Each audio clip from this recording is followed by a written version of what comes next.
Hola, bienvenidos a una nueva semana de Traducción Literaria 2. Estamos en la unidad 4 y en esta semana, que es la 34, nos vamos a dedicar a ver material sobre Code Switching.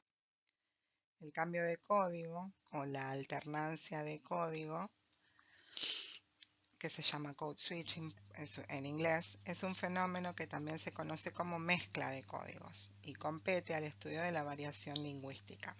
Como se menciona en el material semanal, se produce cuando un grupo de personas utiliza o alterna el uso de las dos lenguas para comunicarse, utilizando diferentes elementos lingüísticos en el cual se intercalan elementos léxicos y sintácticos que pertenecen a ambas lenguas.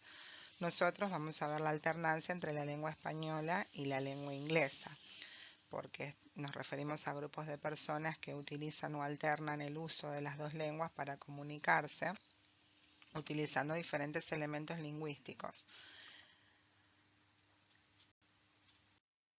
Este fenómeno es una reacción que se ve reflejada en la literatura postcolonial, la cual conforma una reacción literaria derivada de la colonización, no solo desde el punto de vista político e histórico, sino también cómo influye en el aspecto lingüístico y social.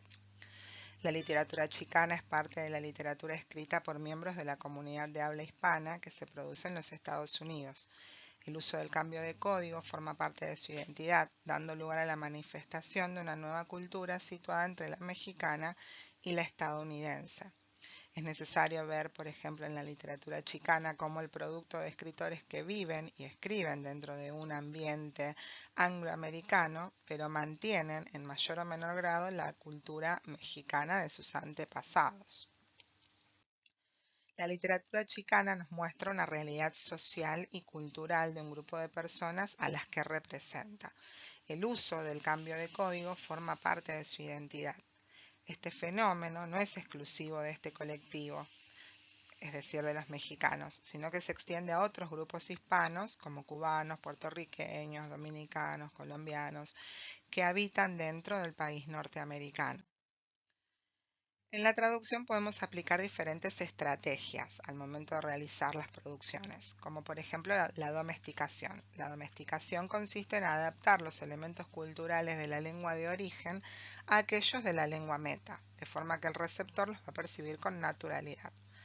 O también podemos hacer uso de la extranjerización, que consiste en mantener dichos elementos culturales de forma que el receptor perciba la lengua y la cultura de origen. En este caso, el traductor va a mantener las referencias que el receptor puede no entender en pos de la visibilidad del proceso de la traducción. En la traducción de textos con cambio de código, cuando abordamos la traducción de textos donde hay presencia de cambio de código, se sugiere que se recurra a la estrategia extranjerizante, ya que esta va a permitirnos mantener la realidad de la cultura del texto de origen. Damore sugiere que para la traducción de este tipo de textos, los traductores deben procurar recrear el abuso, refiriéndose con esto a que deben obviar parcialmente las normas que rigen en la lengua de llegada y atreverse a recrear el estilo del autor en el texto traducido. Nos hablan del glossing y el inserting. Cuando un autor bilingüe selecciona elementos léxicos de una lengua distinta a la dominante en la obra literaria, puede recurrir a dos estrategias diferentes, al glossing o a inserting. La primera se refiere al intento del autor de traducir y explicar las palabras extranjeras para que sean inteligibles para el lector que no comparte el bagaje cultural y lingüístico del autor. Y el segundo término se refiere a la inserción deliberada por parte del autor de palabras o frases que reflejan ese bagaje lingüístico y cultural que posee. Acá nos presenta un cuadrito donde explica esto y va denominando como acrolecto al español estándar, la norma culta, como mesolecto a ese español anglicado, por ejemplo el español chicano o el mexicano norteño.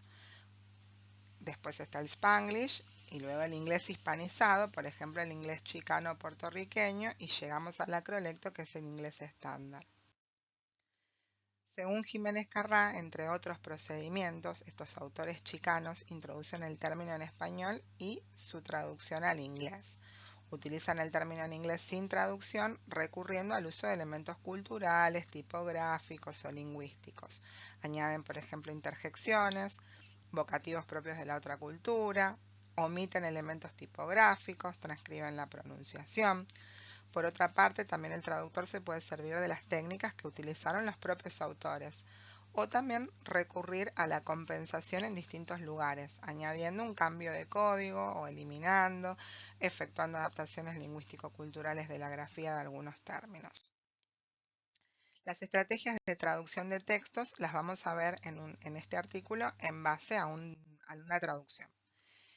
En el uso de la compensación y de la inserción del término sin traducción, donde se emplea la compensación para no perder la aparición del cambio de código. Consiste en insertar el término sin traducirlo cuando es comprensible para el lector hispanohablante. This is our house, niños, Pilar announced before she pushed open the heavy car door. This is our casa, niños, anunció Pilar antes de empujar la pesada puerta del carro. En algunos casos, como en algunos ejemplos que se van a mostrar, se presenta la compensación, se usa la compensación para no perder la aparición del cambio de código en el texto, insertando un término sin traducir cuando es comprensible para el lector hispanohablante. En este ejemplo se omite el cambio de código implícito en la palabra niños, ya que hace referencia a una relación de cercanía familiar, por lo que se consideró que traducirlo por kids no alcanzaría el efecto deseado por el autor. Dar la sensación de que a pesar de comunicarse en inglés, las relaciones familiares y sentimentales de esta familia siguen siendo desde su raíz, desde las palabras castellanas, españolas, desde su México. Se considera entonces que compensar mediante la inclusión de los segmentos en inglés, this is our casa, sería un procedimiento adecuado. Otro ejemplo. He thought about where he could get the best prices for 2x4s and plywood for a cuartito in the backyard. Se preguntó en dónde podrá conseguir los mejores precios en maderas de 2x4 y madera contrachapada for a cuartito en el patio. Otra vez, utiliza la compensación porque si se hubiese traducido cuartito por little room, no se hubiese logrado conseguir ese efecto que pretendían en el texto original, puesto que la formación de los diminutivos en inglés no se hace con sufijos como en español. Por eso se compensa manteniendo for al ser una palabra que no supondría un gran esfuerzo de comprensión para el lector del TM.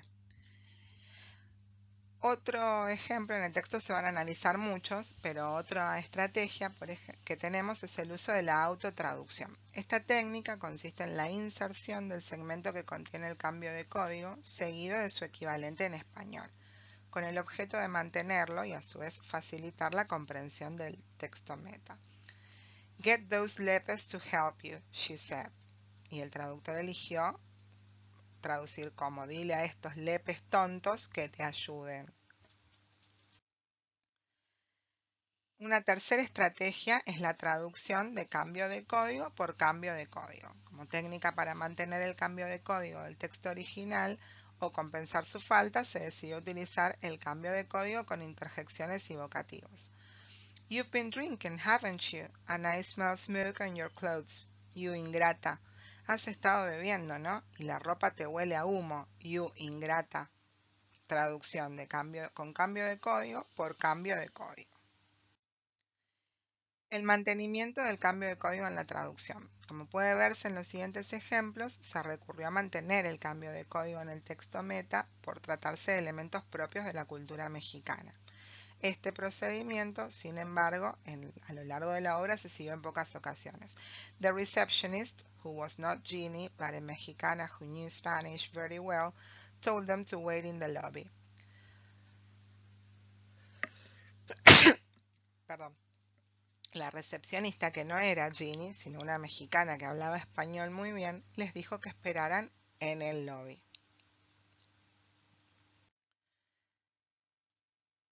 Luego se puede recurrir a la traducción literal del lema, ya que se facilita que fuese corto como el original. Por ejemplo, en la traducción literal de expresiones. En algunos casos se considera que la traducción literal de expresiones reflejan y reproducen de mejor manera el estilo que presenta el autor en el texto original. como se puede observar en este ejemplo. You are a good for nothing. Why are you here? Why don't you just run away? Eres una buena para nada. ¿Qué haces aquí? ¿Por qué mejor no te escapas? En good for nothing, por buena para nada, no es en principio una traducción literal en ciertos países americanos hispanohablantes, pero se trata de un calco que se puede oír en el español mexicano y venezolano, por ejemplo, en el lenguaje de las telenovelas. También se puede realizar una adaptación lingüístico-cultural.